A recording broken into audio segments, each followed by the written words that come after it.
Welcome to Dairy Delivery by the Dairy Star. On today's episode, we head to Monona, Iowa, where we spoke with Distant View Farms. With electricity rates continuing to climb, Ann Deering and her family installed solar panels on 4 locations on their farm. Next, we head to Delano, Minnesota, where we caught up with Amory Motter of Motter Family Farm. The farm was named the 2025 Wright County Farm Family of the Year by the University of Minnesota Extension.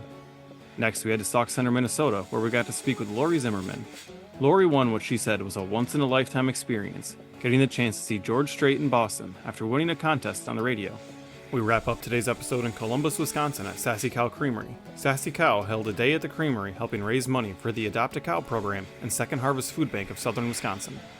You're listening to Dairy Delivery. All dairy, all the time. When you're out on the job, your equipment isn't just a tool. It's your partner. At Stout Buckets, they build skid steer attachments that work as hard as you do. Proudly family owned and operated, they manufacture every attachment right here in the USA, using high-strength steel and precision welding that stands the test of time. From rock buckets and grapple rakes to pallet forks, brush mowers, and more, their attachments are trusted by farmers, contractors, and heavy equipment operators across the country. They don't outsource, they don't cut corners, and they don't sell anything that they wouldn't use themselves. At Stout Buckets, quality isn't a feature, it's the standard. So if you're ready to work smarter and stronger, visit www.stoutbuckets.com. That's www.stoutbuckets.com. Stout Buckets. Tough tools. Built right, built here. I'm Dan Walker. And I'm Michelle Stangler. We're your reporters with Dairy Star, bringing you the latest in the dairy industry, including hearing from farmers across the Midwest and beyond. It sure has been such a busy summer, but this episode is featuring a concert. Dan, do you remember your favorite concert that you've gone into? Yeah, I'd say it was 2 years ago when I was at Notre Dame. Garth Brooks actually came and played Notre Dame Stadium. So we had me and a buddy from Wisconsin came down, and one of my friends from Indiana. We all got to go see Garth Brooks, and that was by far one of the biggest concert I've been to because it filled the stadium. So there was probably like 80,000 people there, and it was Garth Brooks, so it's hard to beat that. And I grew up during prime bro country, so my favorite concerts to go to, like we went to Country Jam one year when it was Luke Bryan and Jason Aldean, and Florida Georgia Line one other year, and a concert I went to that was kind of unheralded was we went to Gary Allen at Country Jam once, and it started to rain and he delayed the concert, but then after the rain was done we came back and the first thing he played coming out of the rain was Every Storm Runs Out of Rain, and that was one of my favorite moments there. So what about you? Yeah, it seems like you like a lot of country music, which I can totally relate. My favorite artist is Craig Morgan. The last few summers I've lived in different states, so I saw him at a county fair in Idaho. I saw him at a bar in Missouri, and I don't know where I'll see him this year, but I just love his spirit and takes me back to when I first heard International Harvester with my family. We were sitting around the computer at our family farm, and there is just so much connection with those concerts. But if you look at it's being so warm right now. The heat it's just the middle of July. What did you do growing up, in the dairy industry to keep yourself cool? During summer, we'd always have some sort of inflatable pool, or when it was later on, or when I was about 11 or 12, we got one of those pools from one of those stores that had kind of the inflatable outer ring, and then you could fill it up from there. And obviously the air in the ring raised it up, and it was about 4 foot deep, and you could hop in there and cool off throughout the day or after chores. Obviously, that was a big hit too. And then this last weekend, my family actually used a piece of extra plastic from bagging hay and put it up on the side of a hill and used two bottles of dish soap or something, and made a little slip and slide for the kids using some extra plastic from our haylage bags, and they made a really good time. I know the kids had a really good time with it. Wow. What about you? Do you have anything cool? Yeah, that sounds like real fun. For me, it's when I showed at the county fair, we would just wash our cattle, and that was kind of just using the hose and hosing off, probably getting full of cow soap.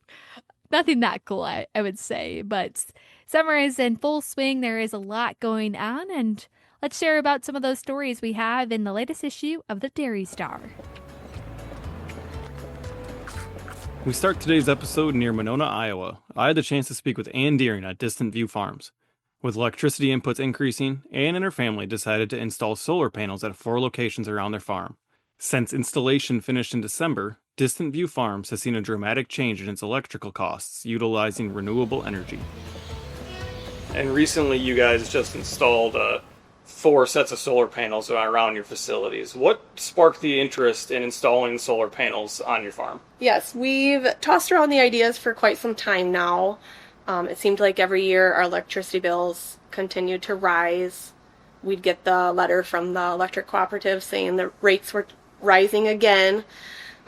We thought it would be a win-win, being able to also contribute to a healthier environment and lower our electric costs. Yeah, and lowering your electric costs, how have they helped improve your electrical efficiency so far on the farm in the couple months you've had them installed? We installed on 4 different sites, and I would say the production that we've seen is as expected. On average, through the 4 sites, we have been able to lower our electric bills by about 83%, which is what we expected. At the main dairy, we are an on-demand customer, which means if we need X amount of electricity at any given time, it's there for us, which comes at a higher rate, of course. So that is the one thing we're still working on, but for the most part, we have seen good production and are happy with it. For sure, yeah. The numbers you broke down for me, you see a 98% reduction on one side by your grain bins. There's a 93% reduction at your calf barn facility, 83% your feedlot. That's incredible numbers right there from only a 6 months trial that you guys have been able to work with it so far. If someone was interested in installing solar panels on their own farm, what advice would you give them if they were looking into trying to put that on their own? I would say go ahead and reach out to somebody who has installed panels before.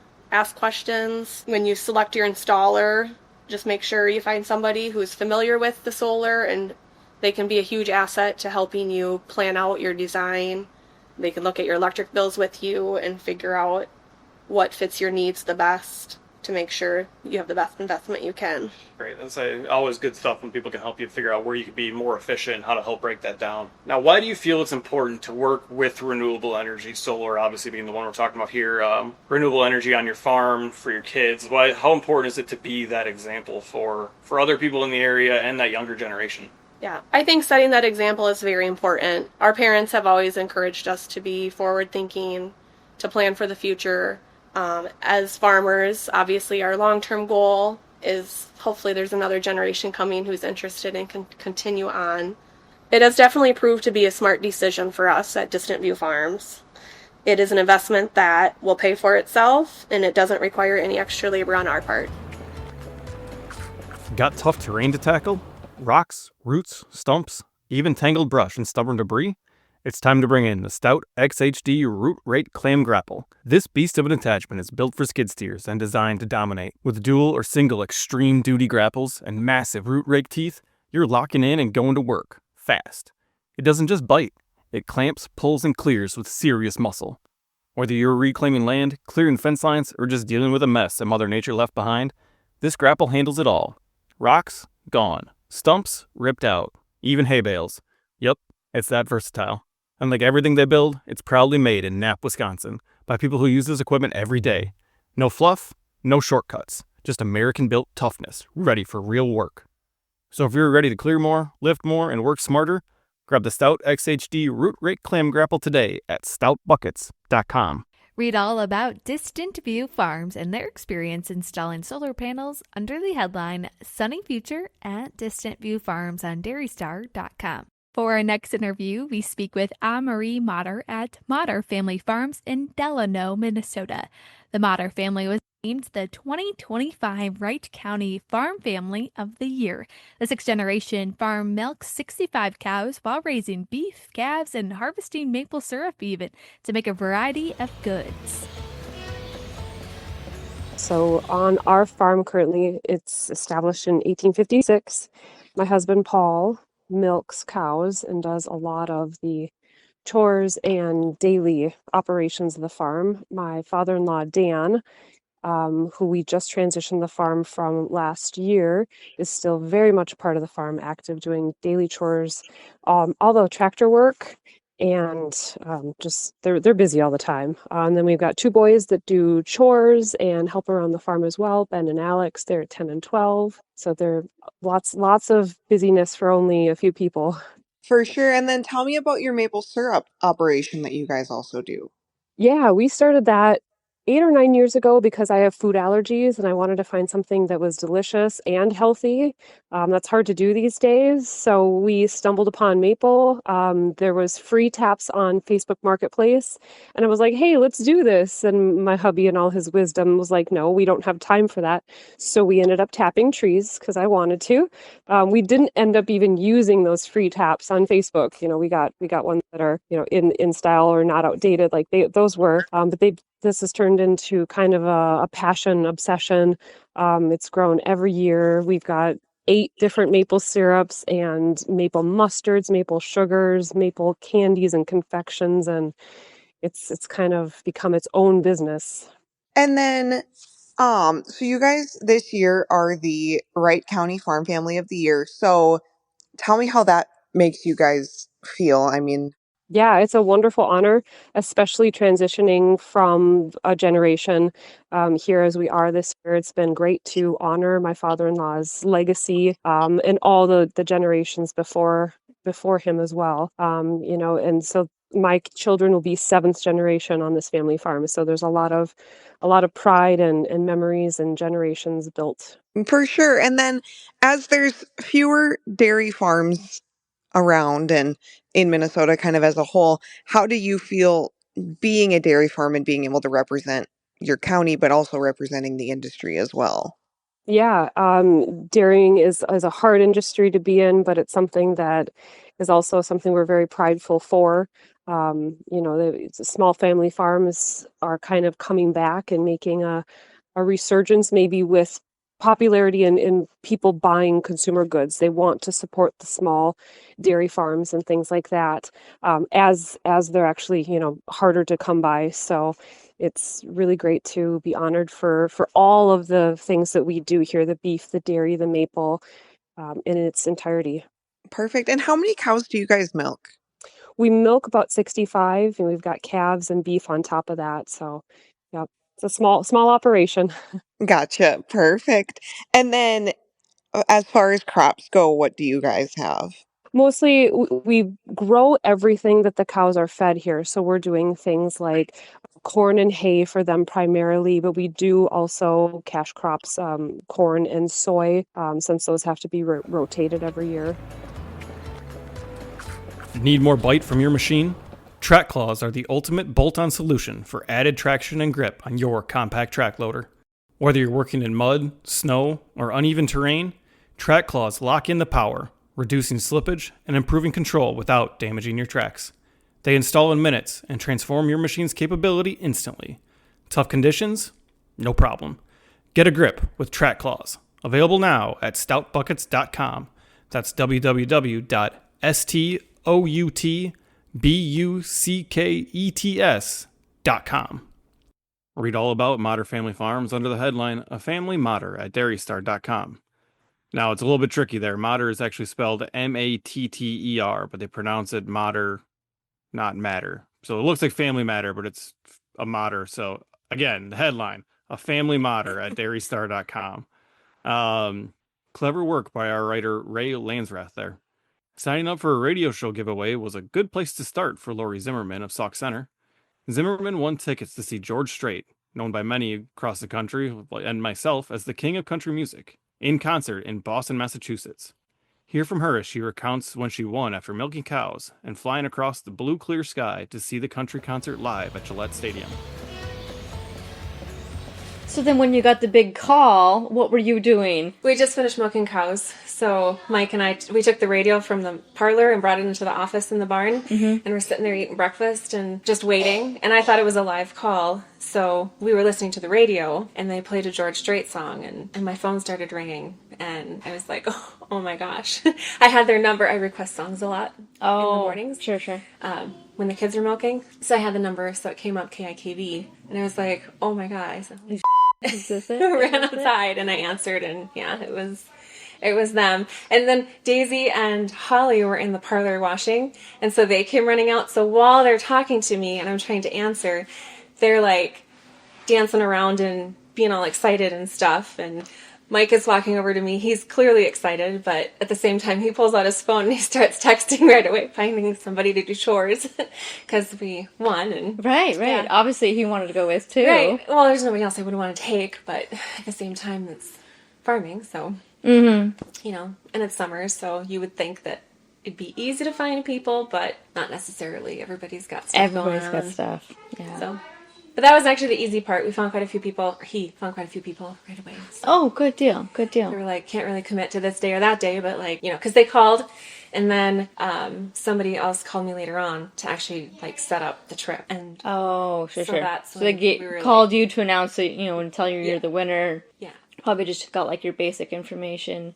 Didn't really even do that. Oh, I mean, really? it was Okay. just, congratulations, you won, and talking for a little bit. Basically what you heard on the radio. Okay, I could tell in And your then- voice you were like so excited. You were like, "Oh, we're shaking." I know. The anxiety was through the roof. And then, they were like, congratulations, and somebody was going to be calling you from the radio station, and later, and with the details. And by that time, my brain was completely mush, and I was just like, okay, because they were asking all these questions, and I didn't really know the answers to them because I can't think under pressure. So I just kind of was like, plus I was really excited because I love George Strait, and I was just, Have you ever seen him before? Mm-mm. Oh, No. really? yeah. Oh, cool. I haven't either. So I'm like, that'd be so cool. I've seen Garth Brooks a couple times. I never saw him either. I have a very short list of people that I really want to see. Same. And Yeah. George Strait has been one of them since, I used to be the kid watching all the award shows when I was little. Oh, yes, yep. Sitting right in front of the TV. So I guess to me it was epic. It was just very, once in a lifetime kind of thing to win a Absolutely. trip and go, and yeah. So the concert was everything you'd hoped it would be and more, or? Yeah, all three of them, Parker McCollum, Chris Stapleton, and George, like they all have, in my opinion, the different sounding music. Very Right? much- yeah. Very Yeah, they different. each have a unique sound. Right. So, in a way, it was like three different concerts. They each played for a long time. George was over 2 hours. I don't know how long the other two played, but it was long, and we were sitting in a stadium, so it was like hot sun beating down on you at first. And then the sun went down, and we're like, oh, Thank goodness. cooled off a lot. I think it is. But it was so interesting to see him sing, and like George has a way of talking where he's talking with you and telling you about his music. So when I was on the radio station, they asked me what my favorite song was. Of course, there's tons of them. How do you pick? But I was like, well, Amarillo by Morning is probably like my favorite right up there. And then he's like, a lot of times, I've been doing this a long time, and a lot of times people ask me what my favorite song is, and this is the one that always comes to mind, and you played Amarillo by Morning. And I was like, oh, thank you. So that was pretty cool. And he's got such a good voice, and he's so nice. He had he's part of this organization that helps give homes to veterans. So they invited the veteran up, and they gave away a home to him and talked for a little bit. He's just great. The music was great. Can't complain. Yeah. And Stapleton has, a great voice and great music, and you just can't help but dance. And Parker McCollum as well. I didn't realize how many songs I knew by him. You can read more about Lori and her husband Mike's trip to Boston to see George Strait under the headline Straight to Boston on dairystar.com. Straight from being spelled straight like George's last name. We got some puns in this issue, to say the least, of the Dairy Star. Our final interview of today's episode comes from Columbus, Wisconsin. I got the chance to talk to Faith Beowulf of Sassy Cow Creamery. Beowulf and Sassy Cow Creamery worked with Second Harvest Food Bank of Southern Wisconsin to host a day at the creamery to raise money for the Adopt a Dairy Cow campaign. So we've been doing the Adopt a Dairy Cow program with Second Harvest for over 10 years now. So back in April, we started picking out the cows we wanted to use, getting pictures of them on pasture, organizing everything. And then this year we really wanted to amp it up and raise a lot of money for Adopt a Dairy Cow. Just with different like federal cuts and stuff at the food banks, they're experiencing some shortages. So we wanted to be able to help them out even more this year. So we decided to do a whole big event. And then we really got planning mid-May. We started planning. So it's been a lot of planning, but it turned out really well. So I'm happy with it. So talk to me about those first conversations in April. Did you reach out? Did they reach out? What was that? What were those conversations like? Yeah, so they reached out to us and just wanted to see if we were interested in doing it again. Of course, we were happy to do it again. Yeah, so we wanted to do something different this year, so we decided to have people out to the creamery, see the farm a little bit, kind of learn more about us as a brand and Sassy Cow and what we do, so they can come and donate and support the community, but also maybe next time they're in the grocery store, they'll see our brand label and recognize us again. So what were you doing before? What was that before, and was it just the event you were adding this year? Yeah, so typically we do the cows and we'll take the pictures of them for the certificates, and then everyone will get a free quart of ice cream once they donate. So we still did that this year. Everyone that donated got a free quart, but they were also invited to this event with a lot of kids' activities, farm animals, tractors, food trucks. Just kind of an event for the whole family to come out to. Mm-hmm. So these past few weeks, what was your role in coordinating it all? Yeah, so we have 2 interns this summer. Paige also helped me plan this whole event. I was reaching out to food trucks, organizing the kids' activities, what we want the families to come and do. Parking was a big thing, actually. A lot of people come out. Just planning and organizing and making sure. It was hard. We weren't sure the amount of people that would be here today, so it's hard to plan when you don't know how many people. But we ended up with a really good amount of people. I liked it. So what was the amount of people that you were planning for, and then what would you estimate how many people came? We were thinking around 300, 400. I would estimate maybe 500 people came. You see a lot of people, and you see kids playing, and you see families together, families having fun. What was that striking for your minds as you were like, wow, all my work is paying off? Yeah, it was really refreshing to see that all my work did pay off and everyone came and had a really good time. I liked watching all the kids do the kid activities. They were coloring in the grain bin or planting flowers in old milk jugs we had. We had dairy trivia. They were learning about the agriculture industry.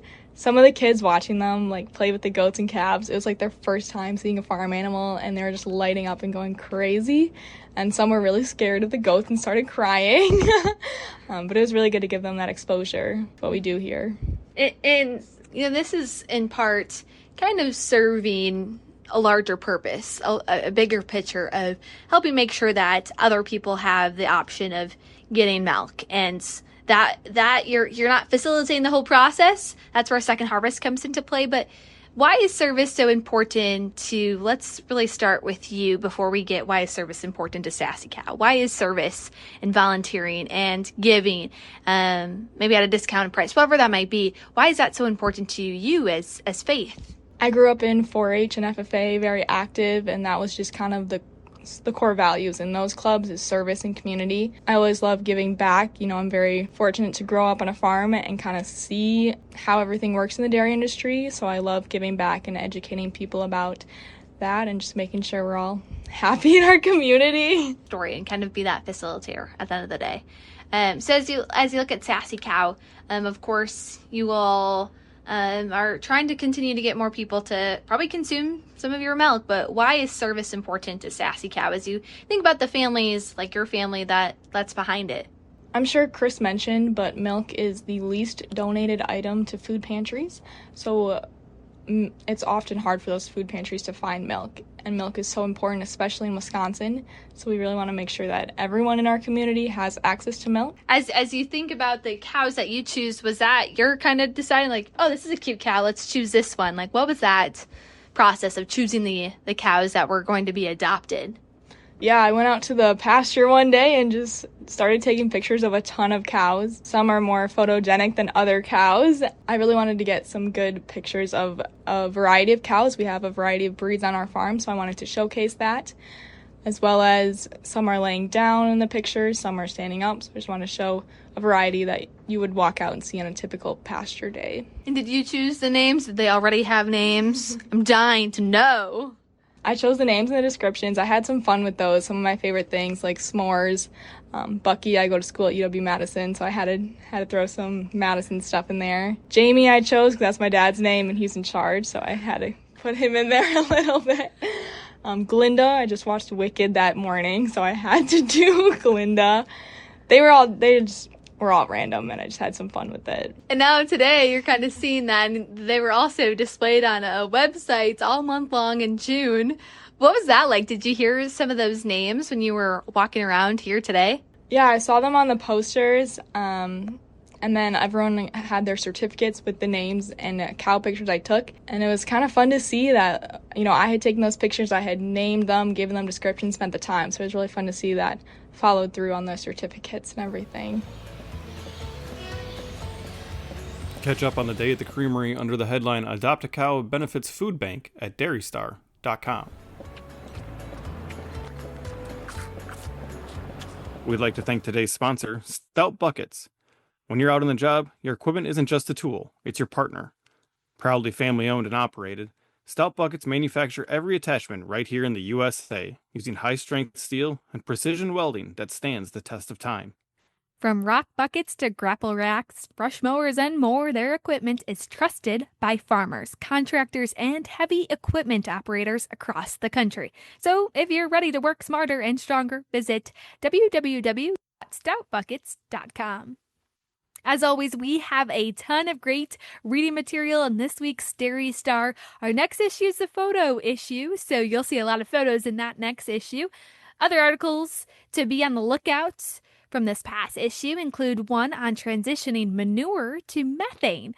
The owners at Ash Grove Dairy in Lake Benton, Minnesota, worked with Clean Energy Fuels to do exactly that, installing a manure digester that's been in operation for a little over a year. Read that article headlined Solid to Gas on dairystar.com. Another story is about farm ownership transition. Dwayne Hager and his son Wesley have always wanted to farm, and now Dwayne is helping Wesley realize his dream by passing the farm on and doing what he can to help set his son up for success. Another story with the Wisconsin State FFA convention wrapping up in June. Dairy Star had the chance to speak with Amalia Draxler, the new Wisconsin State FFA president.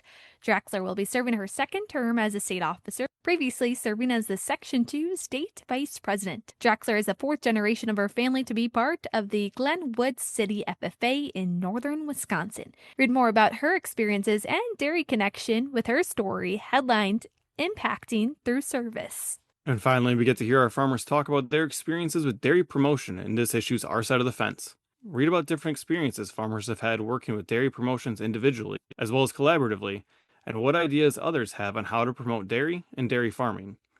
And just a reminder that this next issue of the Dairy Star will be our photo issue. We started doing that last year where we had an all photo issue with no stories, and it was completely photocentric, and we had a lot of good feedback in terms of people getting to see different images and stuff of people farming and doing other things that makes dairy farmers such a well-rounded community of doing things within the community and other things around their farm. That means the next episode of the podcast will change as well. We won't be hearing from our farmers directly, since we won't be having any interviews on stories for the photo issue. So instead, we'll have the chance to visit with some of our key contributors to the paper. Michelle and I will have the chance to talk to 4 of our columnists. Be on the lookout for our next issue, which is our photo issue. Then come back to Dairy Delivery on Spotify, Apple Podcasts, or wherever you get your podcasts to hear more from the Dairy Star. Rate and subscribe. And if you or someone you know is interested in being featured on the Dairy Star or on Dairy Delivery, please reach out to us at dairydelivery@dairystar.com.